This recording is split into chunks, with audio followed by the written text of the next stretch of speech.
के हरिप्रसाद जी, शुभांकर सरकार जी, जयदेव जैना जी, भक्त चरण दास जी, केएमएस पांडियन जी, आदिराज मोहन पनिग्रही जी, सभी उपस्थित कांग्रेस जन भाइयों बहनों बुजुर्गों, इस हार्दिक स्वागत के लिए आप सबको बहुत बहुत धन्यवाद। आप इस गर्मी में दूर दराज से आए हैं, मैं आपकी आभारी हूँ। उड़ीसा की इस ऐतिहासिक और पवित्र धरती को मैं नमन करती हूँ। आप लोग मेहनती और ईमानदार हैं। आप सभी लोगों ने अपने जीवन में बहुत संघर्ष किया है। इस क्षेत्र में गरीबी और भूख के खिलाफ कांग्रेस पार्टी ने हमेशा आपके साथ मिलकर संघर्ष किया। राजीव जी जब आपके बीच यहाँ आए थे, आपकी तकलीफ को दिल से महसूस किया और उन्होंने यहाँ के विकास का संकल्प लिया।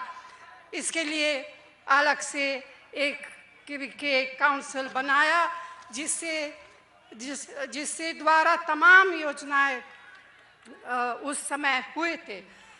आपके इस क्षेत्र से कांग्रेस का रिश्ता आज का नहीं। 1967 में जब यहाँ के लोग सूखे का सामना कर रहे थे तो इंदिरा जी यहाँ आई थी और समस्या से निपटने के लिए इंद्रावती जैसी योजना उन्होंने लागू की है।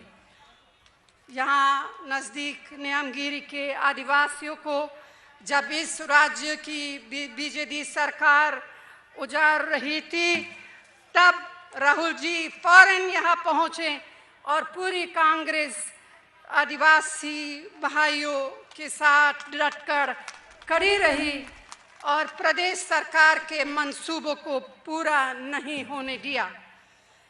समाज के कमज़ोर वर्गों, खासकर दलितों और आदिवासियों, पिछड़ों, महिलाओं और हर एक आदमी की ज़िंदगी में खुशहाली के लिए जितनी लड़ाई कांग्रेस ने लड़ी, कभी किसी ने नहीं लड़ी।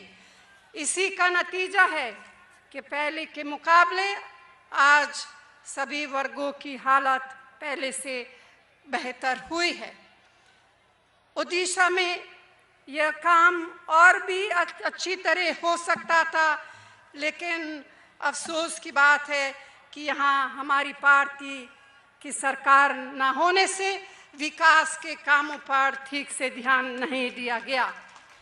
केंद्र की हमारी यूपीए सरकार ने आपके राज्य के लिए महात्मा गांधी नरेगा में हजारों करोड़ रुपए इसलिए दिए ताकि आपको अपना घर परिवार न छोड़ना पड़े और आसपास ही रोजगार मिले। लेकिन इसके बावजूद यहाँ के लोगों को काम की तलाश में अभी भी बाहर जाना पड़ता है। अगर इस योजना को ठीक से लागू किया जाता तो ऐसा क्यों होता? हालात ये है कि ओडिशा में इस योजना में हुए सैकड़ों करोड़ रुपए के घोटाले की सुप्रीम कोर्ट के आदेश पर जांच हो रही है। इसी तरह मिड डे मील स्कीम में भी हजारों करोड़ का घोटाला हुआ। दाल घोटाला में क्या क्या हुआ मुझे आपको याद दिलाने की ज़रूरत नहीं है, आप मुझसे ज़्यादा जानते हैं। खुद यहाँ के सीएजी की रिपोर्ट के मुताबिक कि बीपीएल परिवारों के साथ भी हजारों करोड़ रुपए का घपला प्रदेश की सरकार ने किया है।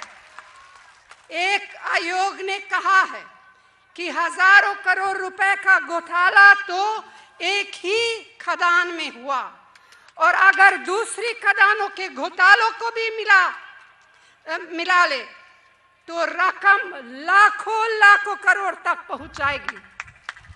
अब आप समझ सकते हैं कि इतनी खनिज दौलत होने के बावजूद इस राज्य के लोगों की गरीबी पूरी तरह दूर क्यों नहीं हो पाती है।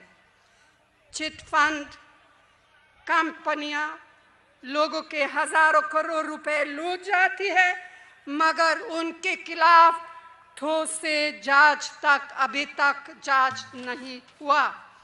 एक तरफ इतना भ्रष्टाचार और दूसरी तरफ जनहित की योजनाओं को नजरअंदाज करना यहाँ की सरकार की उपलब्धि है।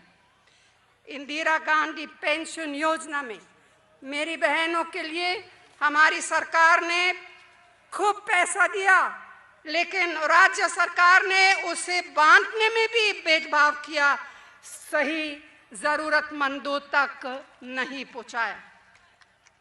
गांव में बिजली पहुंचाने के लिए एक और बहुत ही महत्वपूर्ण योजना राजीव गांधी विद्युतीकरण योजना के में उसमें ध्यान दिया आपके यहाँ की सरकार को, लेकिन इस योजना को भी ठीक से लागू नहीं किया गया। भाइयों और बहनों, हमारे देश में आज भी बहुत से लोगों को भूखा ही रहना पड़ता है, खासकर बच्चे कुपोषण के शिकार होते हैं।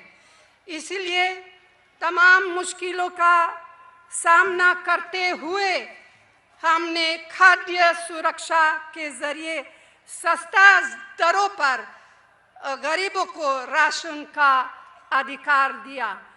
मतलब कि कानूनी तौर पर आपको ये अधिकार है कि आपको सस्ते दाम राशन मिलना चाहिए। महिलाएं जो हमारी माँ है, बहनें हैं, बेटियां हैं, उन पर होने वाले अत्याचार को हम बर्दाश्त नहीं कर सकते। इसलिए हमने उनके साथ होने वाले अपराध और घरेलू हिंसा के खिलाफ कठोर कानून बनाया। ट्राइबल बिल के माध्यम से आदिवासियों को वनों की उपज पर अधिकार के साथ ही जमीन का मालिकाना हक दिया है।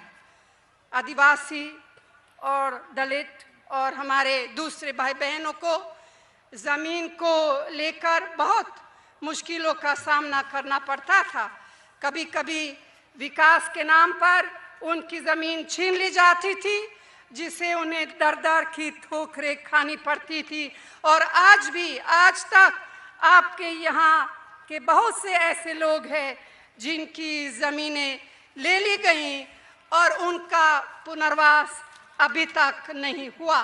इसीलिए हमने नया भूमि अधिग्रहण कानून बनाकर और ये ऐसा अधिकार दिया आपको कि अब किसी की भी ज़मीन उसकी सहमति, सही मुआवजा और पूरी तरह पुनर्वास की गारंटी के बाद ही खरीदी जा सकेगी।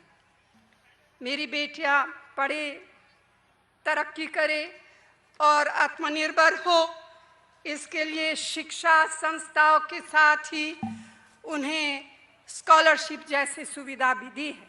यह सब आपका हक है, लेकिन ओडिशा सरकार की इन्हें लागू करने में कोई दिलचस्पी नहीं है। मेरी बहनों को मुझे बताया गया है और आंकड़े के मुताबिक भी मेरी बहनों का शोषण हो रहा है यहाँ इस प्रदेश में, और उन पर तरह तरह से अत्याचार किए जा रहे हैं। हमारे विरोधी भाजपा और उनके पहले के बीजेडी जैसे साथी, क्योंकि बीजेडी आपको याद होगा एनडीए के साथ थी और बीच में यहाँ प्रदेश स्तर पर भी उनके साथ थी, और तो वैसे तो ये लोग झूठे इल्ज़ाम लगाने में बाज नहीं आते, लेकिन अपने भीतर ये लोग कभी झांक कर नहीं देखना चाहते हैं।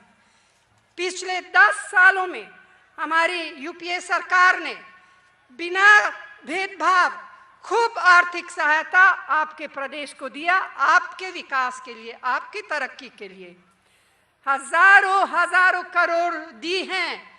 अगर आप तुलना करेंगे उस समय एनडीए के ज़माने में और आज के ज़माने में, तो ज़मीन आसमान का फ़र्क नज़र आएगा आपको। उस ज़माने में बहुत कम पैसे केंद्र से इस प्रदेश को दिए और यूपीए के ज़माने में, यानी हमारे ज़माने में एनडीए के दौरान, यूपीए के दौरान जितने पैसे इस प्रदेश को मिला आपकी तरक्की के लिए, कभी इतने नहीं मिला। कांग्रेस पार्टी हमेशा हम आम नागरिक के लिए लड़ाई लड़ी है, खासकर गरीब, आदिवासी, दलित, पिछड़ों के लिए। हम अपने उसूलों पर चलते हुए देश और समाज की तरक्की के लिए अपना संघर्ष हमेशा की तरह जारी रखेंगे और आम नागरिक के जीवन को और बेहतर बनाएंगे। और ये हमारा संकल्प है, जिसके लिए हमने अपने चुनाव घोषणा पत्र से विस्तार से जिक्र किया है। हमारे घोषणा पत्र में कहीं वादे हैं, वैसे तो हम खोखले वादे पर विश्वास नहीं करते हैं, जो कहते हैं वो करते हैं। और एक दो मिसालें मैं आपके सामने रखना चाहती हूँ। और हमारा सबसे बड़ा वादा ये है कि सभी लोगों के लिए मुफ्त इलाज और अस्पताल का जो खर्चा है, दवा, इलाज, सभी के लिए हमने वादा किया कि आप सबको मुफ्त ये इलाज, दवा, अस्पताल का खर्चा मिलेगा। और दूसरी एक और वादा है जो मैं समझती हूँ कि गरीबों के लिए बहुत महत्वपूर्ण है। वो है, क्योंकि हम जानते हैं कि आपके पास रहने का कोई ज़्यादा व्यवस्था नहीं, अभी भी झोपड़ी में रहते हैं, पक्का घर में आप नहीं रहते, उसमें आपके पास एक पक्का मजबूत घर नहीं है। इसीलिए हमारा वादा ये है कि आप सभी को कानूनी तौर पर आपके छत में घर हो, हम कानून लाएंगे, ये भी हमारा वादा है। बाकी बहुत से सारे वादे हैं और ये मैं समझती हूँ कि आपके यहाँ आपके एमपी और उड़ीसा का पीसीसी अध्यक्ष आपको विस्तार में सभी उन वादों के बारे में उन सभी को अच्छी तरह से समझाएंगे। अंत में हमारा देश एक परीक्षा से गुजर रहा है और आपको इस बार बहुत सोच समझ कर फैसला करना है। जो लोग आपको सुनहरे सपने दिखा रहे हैं, जो लोग आपको खोखले वादे कर रहे हैं, बड़े बड़े बातें कर रहे हैं और जो समय के हिसाब से मुखौटे बदलते हैं, आपके साथ वादा खिलाफी करते हैं, वे आपके साथी नहीं हैं, वे लोग आपके साथ नहीं है, बल्कि कुर्सी और सत्ता के साथी है, सिर्फ कुर्सी और सत्ता के साथी है। ऐसे लोग पर बिल्कुल विश्वास नहीं करना, उनके बहकावे में नहीं आना चाहिए। इसीलिए मेरा आपसे अनुरोध है कि चुनाव के दिन अपना एक एक कीमती वोट कांग्रेस को सभी उम्मीदवारों को देकर विधानसभा और लोकसभा के उन लोगों को, हमारे सभी उम्मीदवारों को भारी मतों से जिताए और उड़ीसा के लिए एक नया भविष्य बनाए। अंत में इन्हीं शब्दों के साथ आप सबको दूर दराज इस सभा में आने के लिए आप सबको दिल से बहुत बहुत धन्यवाद। जय हिंद। और आप मेरे साथ जोर से बोलिए, जय हिंद। जोर से, जय हिंद, जय हिंद।